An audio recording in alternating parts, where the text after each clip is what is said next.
أعوذ بالله السميع العليم من الشيطان الرجيم. بسم الله الرحمن الرحيم. وما من دابة في الأرض إلا على الله رزقها ويعلم مستقرها ومستودعها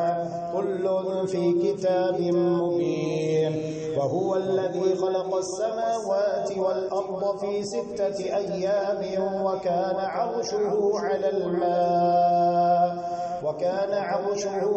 الماء ليبلوكم أيكم أحسن عملا. ولئن قلت إنكم مبعوثون من بعد الموت ليقولن الذين كفروا إن هذا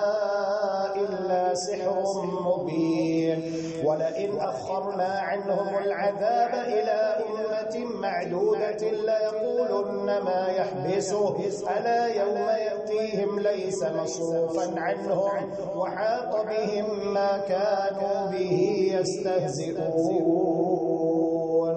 ولئن أذقنا الإنسان منا رحمة ثم نزعناها منه إنه ليئوس كفور. ولئن أذقناه نعماء بعد ضراء مسته ليقولن ذهب السيئات عني إنه لفرح فخور. إلا الذين صبروا وعملوا الصالحات أولئك لهم مغفرة وأجر كبير. فلعلك تارك بعض ما يوحى إليك وضائق به صدرك أن يقولوا لولا أنزل عليه كنز أو جاء معه ملك إنما أنت نذير والله على كل شيء وكيل. أم يقولون افتراه قل فأتوا ب10 سور مثله مفتريات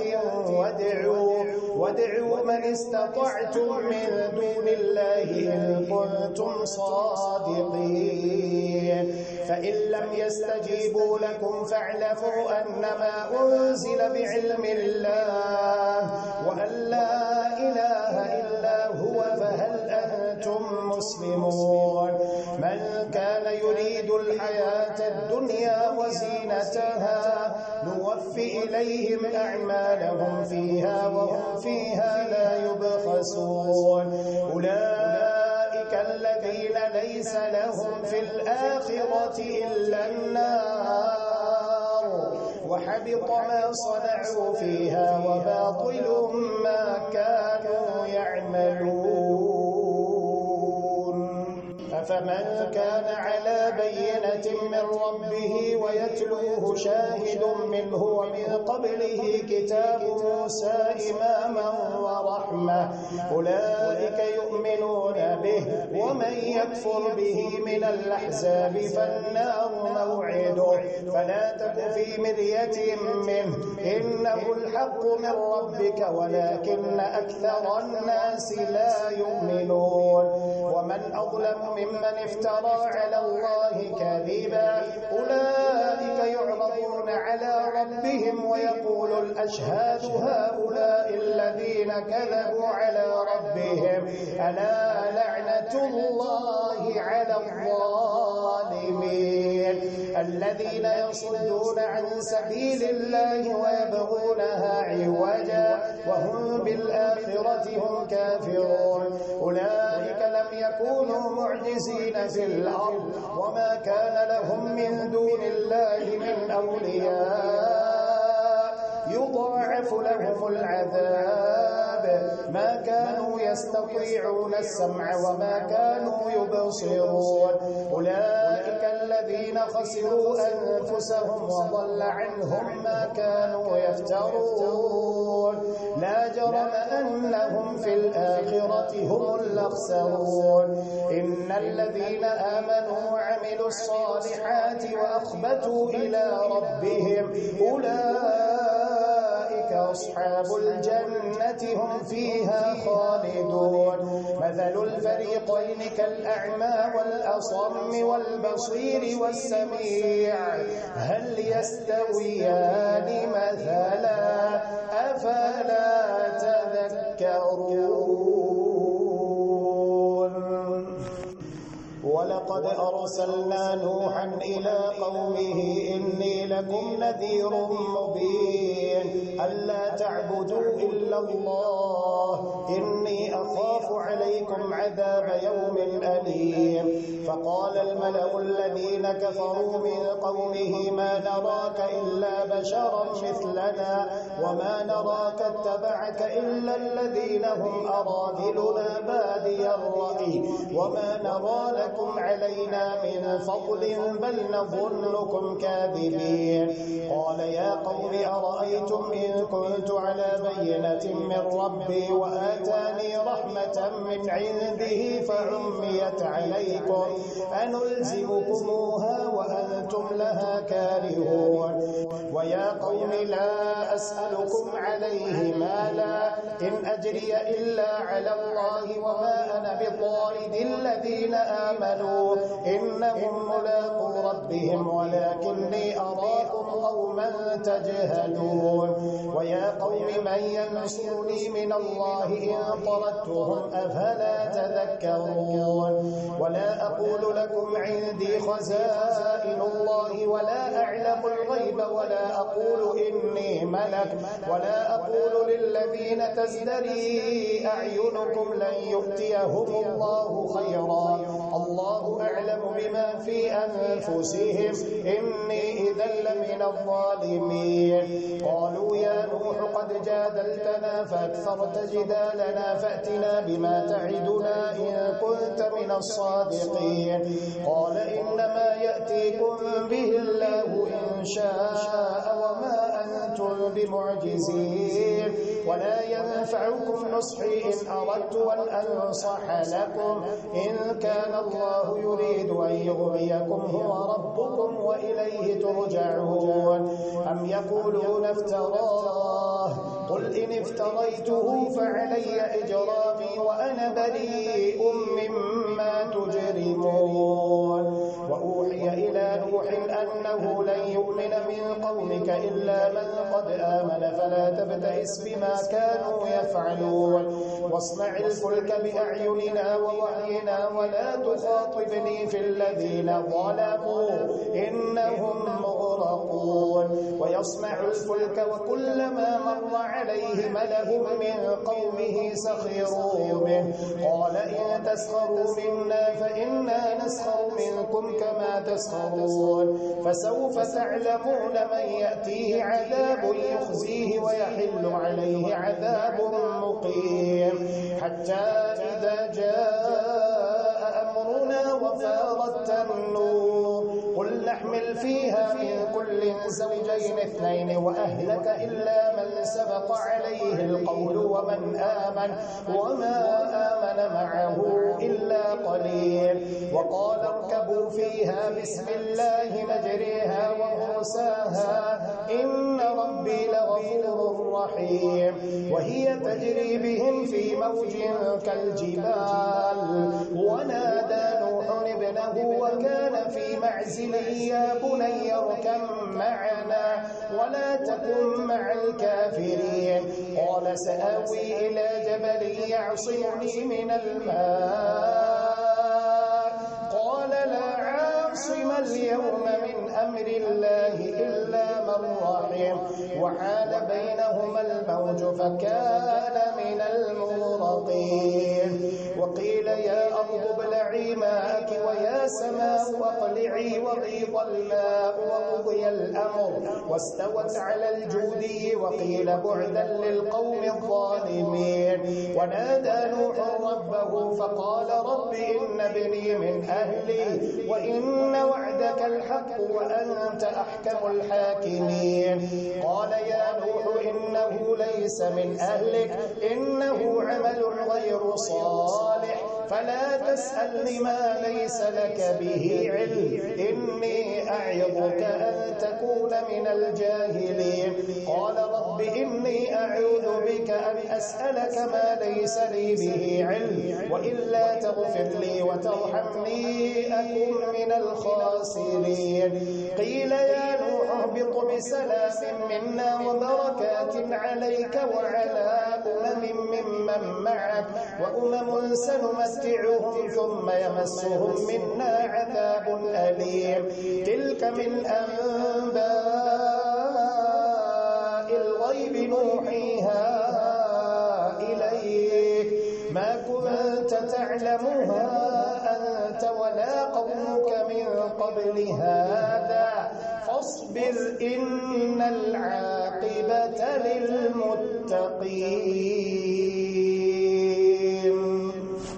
وإلى عاد أخاهم هودا قال يا قوم اعبدوا الله ما لكم من إله غيره إن أنتم إلا مفترون. يا قوم لا أسألكم عليه أجرا إن أجري إلا على الذي فطرني فلا تعقلون. ويا قوم استغفروا ربكم ثم توبوا إليه يرسل السماء عليكم مدرارا ويزدكم قوة إلى قوتكم ولا تتولوا مجرمين. قالوا يا هود ما جئتنا ببينة وما نحن بتاركي آلهتنا عن قولك وما نحن لك بمؤمنين، إن نقول إلا اعتراك بعض آلهتنا بسوء. قال إني أشهد الله واشهدوا أني بريء مما تشركون من دونه فكيدوني جميعا ثم لا تنظرون. إني توكلت على الله ربي وربكم ما من دابة إلا هو آخذ بناصيتها إن ربي على صراط مستقيم. فإن تولوا فقد أبلغتكم ما أرسلت به إليكم ويستخلف ربي قوما غيركم ولا تضرونه شيئا إن ربي على كل شيء حفيظ. ولما جاء أمرنا نجينا هودا والذين آمنوا معه برحمة منا ونجيناهم من عذاب غليظ. وتلك عاد جحدوا بآيات ربهم وعصوا رسله واتبعوا أمر كل جبار عنيد. وأتبعوا في هذه الدنيا لعنة ويوم القيامة ألا إن عادا كفروا ربهم ألا بعدا لعاد قوم هود. وإلى ثمود أخاهم صالحا قال يا قوم اعبدوا الله ما لكم من إله غيره هو أنشأكم من الأرض واستعمركم فيها فاستغفروه ثم توبوا إليه إن ربي قريب مجيب. قالوا يا صالح قد كنت فينا مرجوا قبل هذا أتنهانا أن نعبد ما يعبد آباؤنا وإننا لفي شك مما تدعونا إليه مريب. قال يا قوم أرأيتم إن كنت على بينة من ربي وآتاني منه رحمة فمن ينصرني من الله إن عصيته فما تزيدونني غير تخسير. ويا قوم هذه ناقة الله لكم آية فذروها تأكل في أرض الله ولا تمسوها بسوء فيأخذكم عذاب قريب. فعقروها فقال تمتعوا في داركم 3 أيام ذلك وعد غير مكذوب. فلما جاء أمرنا نجينا صالحا والذين آمنوا معه برحمة منا ومن خزي يومئذ إن ربك هو القوي العزيز. وأخذ الذين ظلموا الصيحة فأصبحوا في ديارهم جاثمين كأن لم يغنوا فيها ألا إن ثمود كفروا ربهم ألا بعدا لثمود. ولقد جاءت رسلنا إبراهيم بالبشرى قالوا سلاما قال سلام فما لبث أن جاء بعجل حنيذ فلما رأى أيديهم لا تصل إليه نكرهم وأوجس منهم خيفة قالوا لا تخف إنا أرسلنا إلى قوم لوط وامرأته قائمة فضحكت فبشرناها بإسحاق ومن وراء إسحاق يعقوب قالت يا ويلتى أألد وأنا عجوز وهذا بعلي شيخا إن هذا لشيء عجيب قالوا أتعجبين من أمر الله رحمة الله وبركاته عليكم أهل البيت إنه حميد مجيد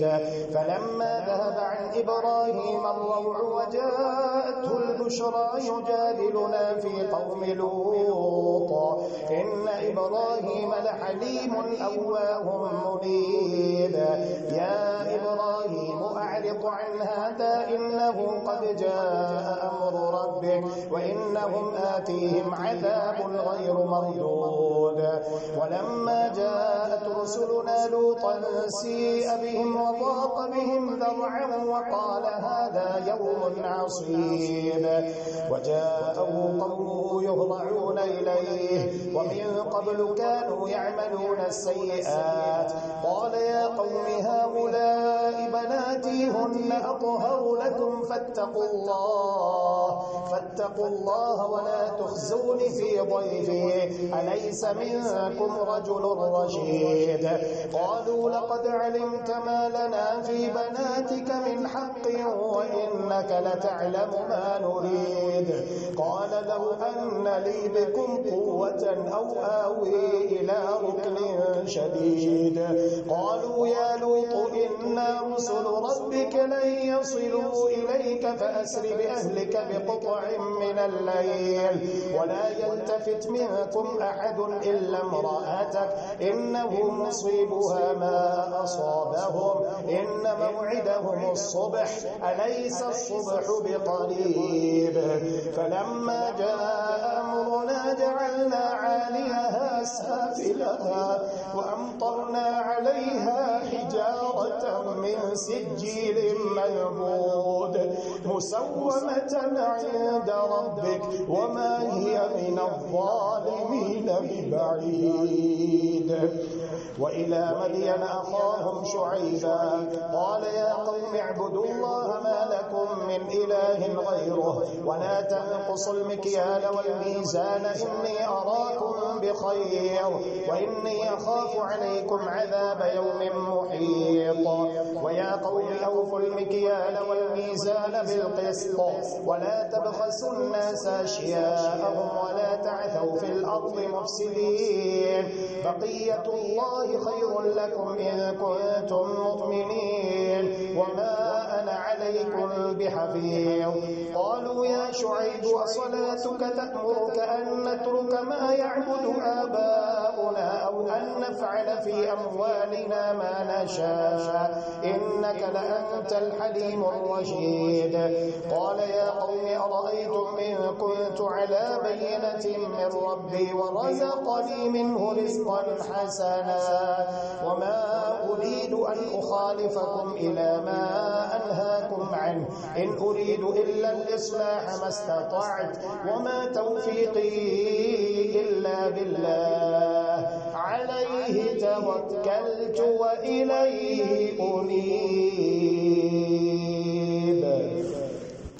ويا قوم لا يجرمنكم شقاقي أن يصيبكم مثل ما أصاب قوم نوح أو قوم هود أو قوم صالح وما قوم لوط منكم ببعيد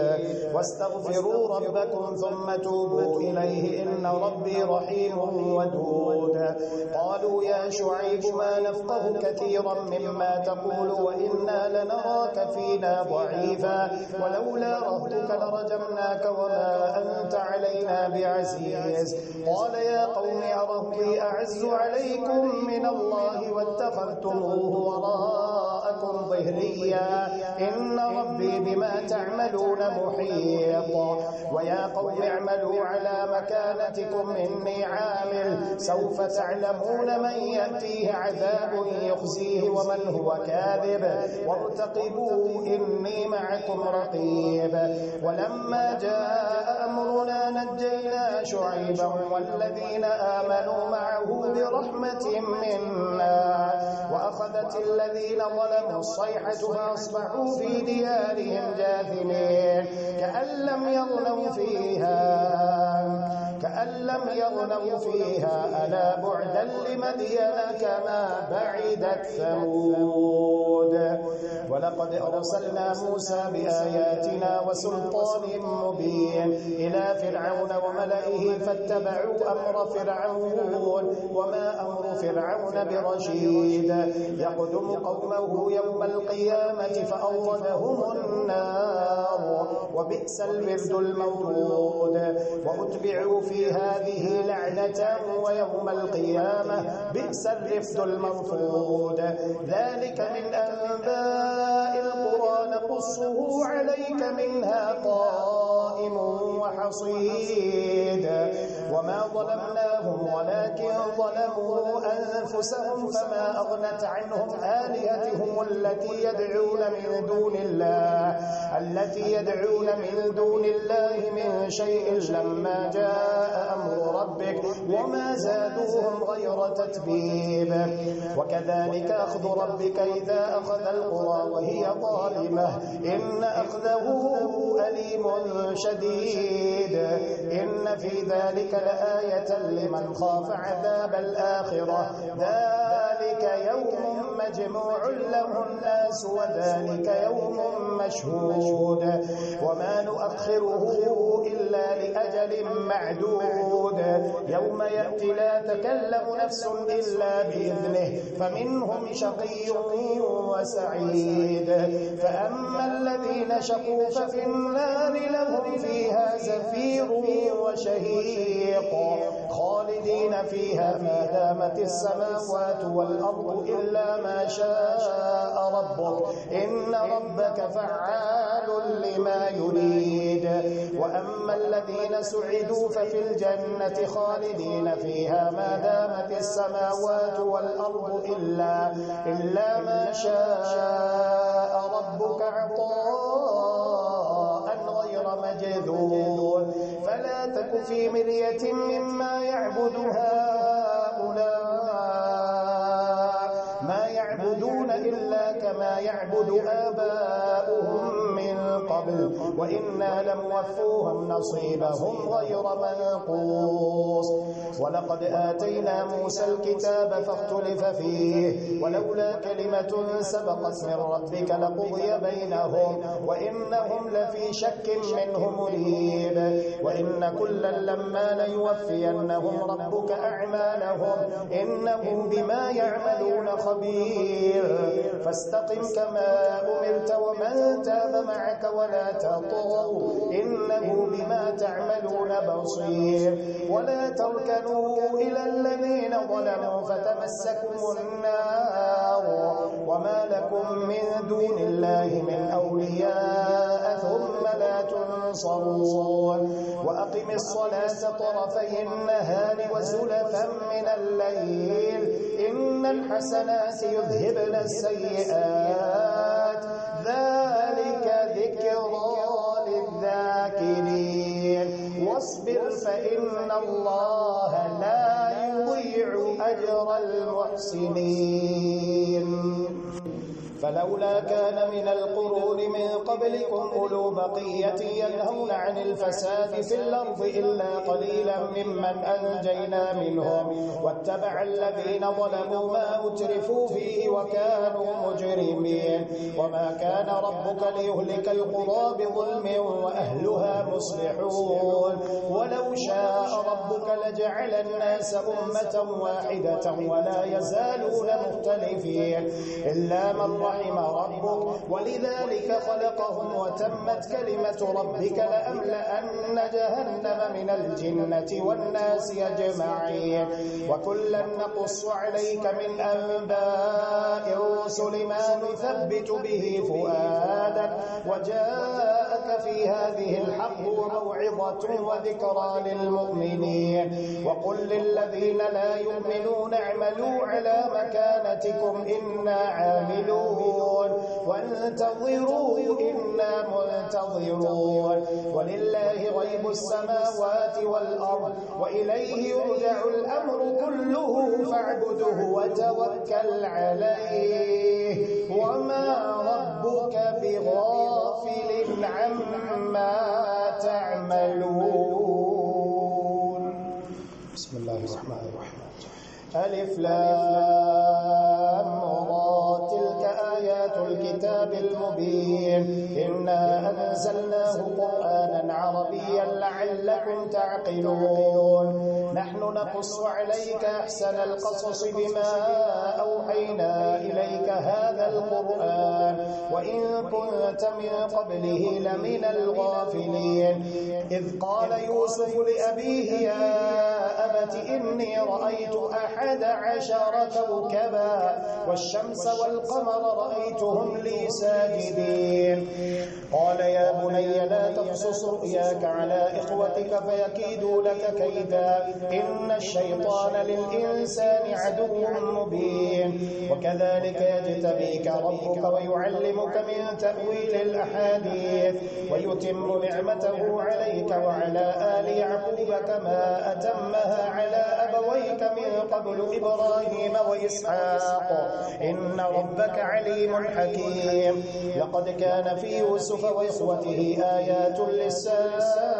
للسائلين إذ قالوا ليوسف وأخوه أحب إلى أبينا منا ونحن عصبة إن أبانا لفي ضلال مبين اقتلوا يوسف أو اطرحوه أرضا يخل لكم وجه أبيكم وتكونوا من بعده قوما صالحين قال قائل منهم لا تقتلوا يوسف وألقوه في غيابة الجب يلتقطه بعض السيارة إن كنتم فاعلين قالوا يا أبانا ما لك لا تأمنا على يوسف وإنا له لناصحون أرسله معنا غدا يرتع ويلعب وإنا له لحافظون قال إني ليحزنني أن تذهبوا به وأخاف أن يأكله الذئب وأنتم عنه غافلون قالوا لئن أكله الذئب ونحن عصبة إنا إذا لخاسرون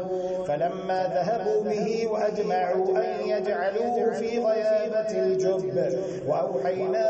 إليه لتنبئنهم بأمرهم هذا وهم لا يشعرون وجاءوا أباهم عشاء يبكون قالوا يا أبانا إنا ذهبنا نستبق وتركنا يوسف عند متاعنا فأكله الذئب وما أنت بمؤمن لنا ولو كنا صادقين وجاءوا على قميصه بدم كذب قال بل سولت لكم أنفسكم أمرا فصبر جميل والله المستعان على ما تصفون وجاءت سيارة فأرسلوا واردهم فأدلى دلوه قال يا بشرى هذا غلام وأسروه بضاعة والله عليم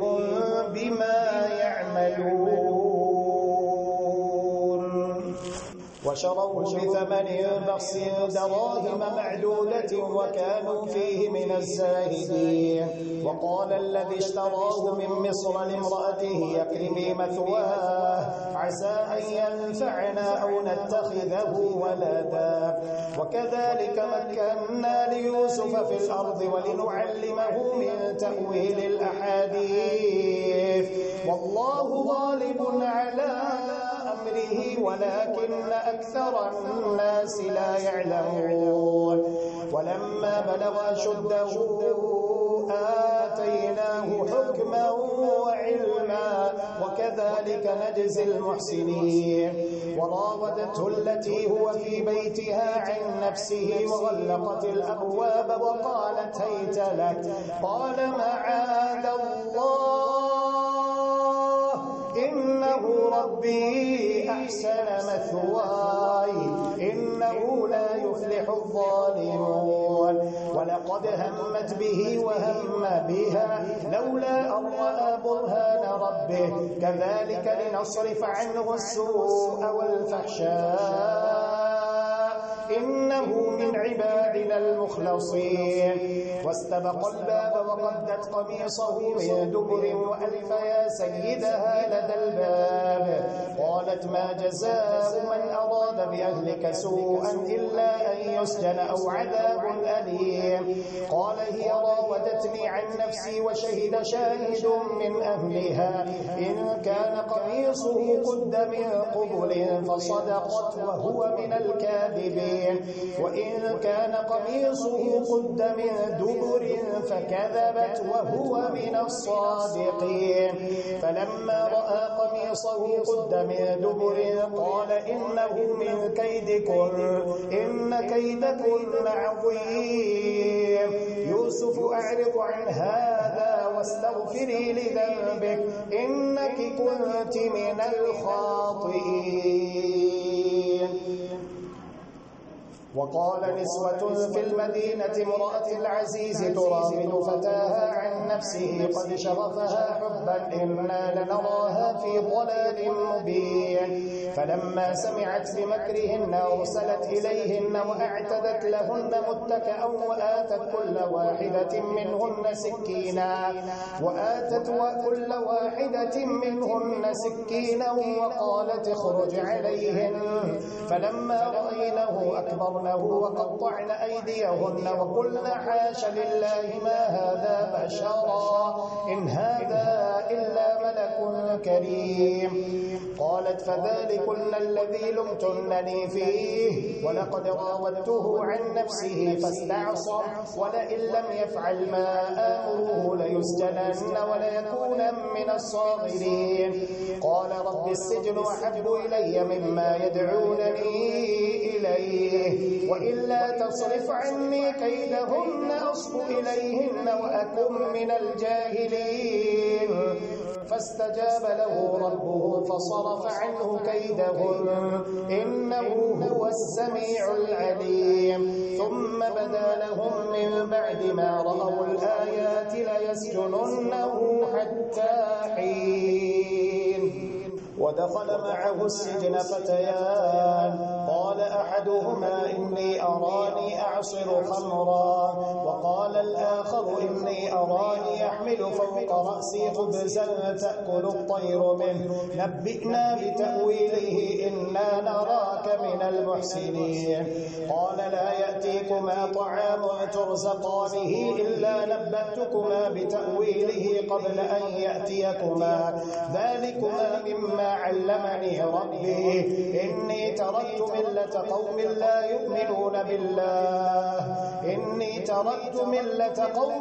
يؤمنون بالله وهم بالآخرة هم كافرون. واتبعت ملة آبائي إبراهيم وإسحاق ويعقوب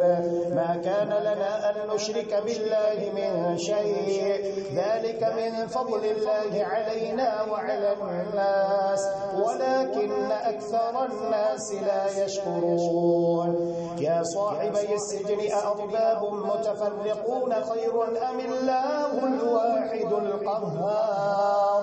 ما تعبدون من دونه إلا أسماء سميتموها أنتم وآباؤكم ما أنزل الله بها من سلطان إن الحكم إلا لله أمر أن لا تعبدوا إلا إياه ذلك الدين القيم ولكن أكثر الناس لا يعلمون. يا يا صاحبي السجن أما أحدكما فيسقي ربه خمرا وأما الآخر فيصلب فتأكل الطير من رأسه قضي الأمر الذي فيه تستفتيان. وقال للذي ظن أنه ناج منهما اذكرني عند ربك فأنساه الشيطان ذكر ربه فلبث في السجن بضع سنين.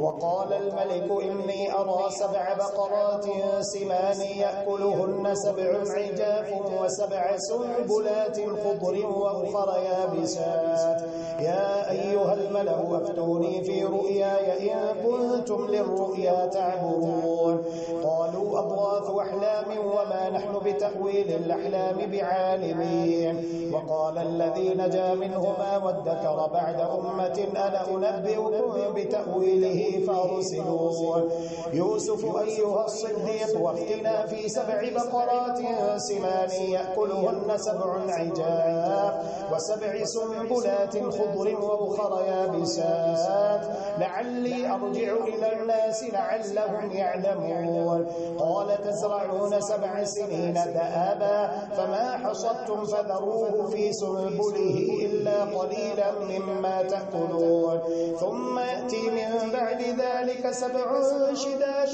يأكل ما قدمتم لهن إلا قليلا مما تحصنون ثم يأتي من بعد ذلك عام فيه يغاث الناس وفيه يعصرون. وقال الملك ائتوني به فلما جاءه الرسول قال ارجع إلى ربك فاسأله ما بال النسوة اللاتي قطعن أيديهن إن ربي بكيدهن عليم. قال ما خطبكن إذ راوتن يوسف عن نفسه قلن حاش لله ما علمنا عليه من سوء. قالت امرأة العزيز الآن حصحص الحق أنا راودته عن نفسه وإنه لمن الصادقين ذلك ليعلم أني لم أخنه اللهم إنك عفو تحب العفو فاعف عنا. اللهم إنك عفو تحب العفو فاعف عنا. إلهنا فاعف عنا يا كريم.